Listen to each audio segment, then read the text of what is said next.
Hey guys, this is Coach Reza. I wanted to tell you, expand a little bit more on the last video where Sifu Amin Jani was showing us You talking about me? what internal energy, yes, um, what internal energy can do. He kind of showed us that, and what his system is particularly going to teach. So, listen, he is Grandmaster of Tai Chi. Okay, it's like those guys that you see on the internet or in videos that are, 70, 80, 90 years old, that are able to project chi and energy and move people without touching. Okay, that he's no different.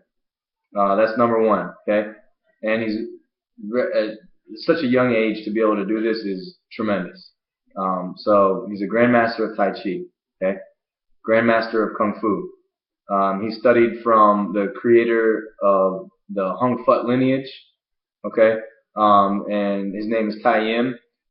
Tai Yim has taught hundreds of people who have been in made movies and things that we all wish we could do. But Tai Yim was one of the greatest kung fu teachers of all time, and Sifu Amin Jani was his direct disciple or student in his lineage, and he even offered to pass the lineage on to Sifu Amin Jani, but he humbly declined. That was at a young age. At what age? You heard me. What age was that? This was in my childhood. I was what are you talking about? My past? Yeah, I'm talking a little bit about talking about Tai Yim. Tai Yim and God bless his heart. My Sifu, my Qigong actually. Um, yeah. Yeah, you're talking about how you want to pass it on? Yeah, I mean that's something I think that's really amazing because somebody who's that, I had to actually reject the offer. I was a young child by the time he offered it to me. I was 15, working with him for already like 5 years. He wanted me to do it over his son. His son wasn't dedicated. I had the most potential out of all the students in class with I was progressing fast. I basically lived in the gym. There's a couple guys that lived there even more than I did. And the instructors are still proof of that. And the best instructors in the world over there. Wow. God bless Rudolfo and Steve and stuff like that. Yeah. So, anyways. Why did he want to pass it on to you? That's what I'm curious about. Oh, because I could feel the chi, and actually he could not use the chi. He was able to do Tai Chi on a level of dynamics where, okay, if you come push me, for example, right, all right, I mean he could do this and not get moved. But this is just structure, bone structure. Okay. He wasn't able to be like, whoo.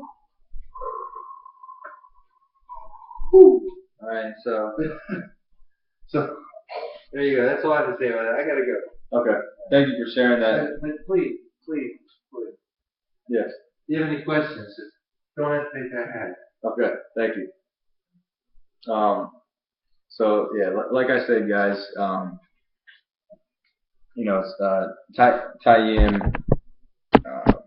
he taught Sifu Amin Jani the Kung Fu aspects that he's able to share with you.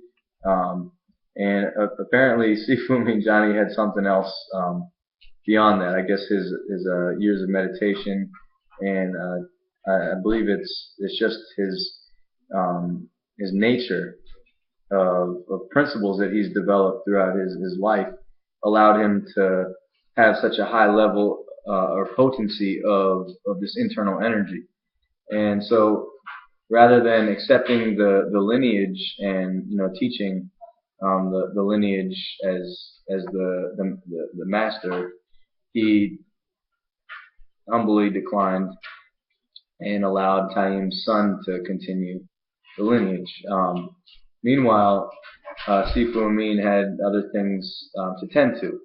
Now it was, I think that was when he was 17. Were you 17 years old when this happened? Me? Yes. What was the question? How old were you when Tayyim offered? I was about 15. You were only 15. I've been studying, ninjutsu since I was like 5 years old, 6 years old. That's right. Okay. So it started. Your cultivation started with ninjutsu. Yeah. Okay. Conditioning myself to be a ninja. Oh wow. With meditation, breathing was the first thing that they teach you in ninjutsu. Okay. And then meditation is like chakras.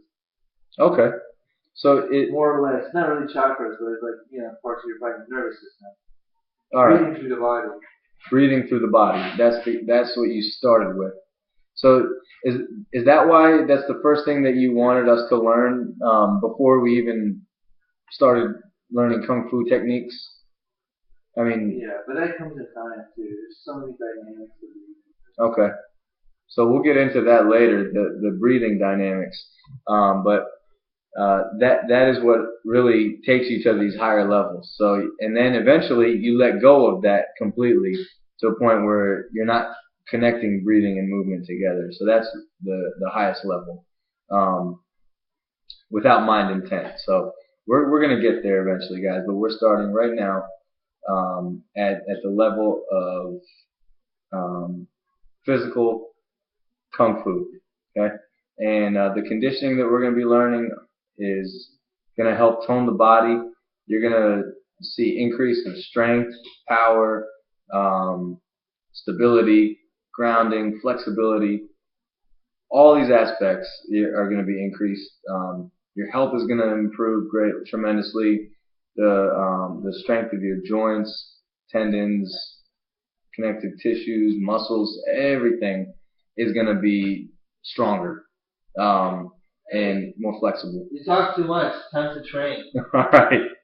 So here we go, guys. Next video, we're going to get into some more training. All right. So here we go.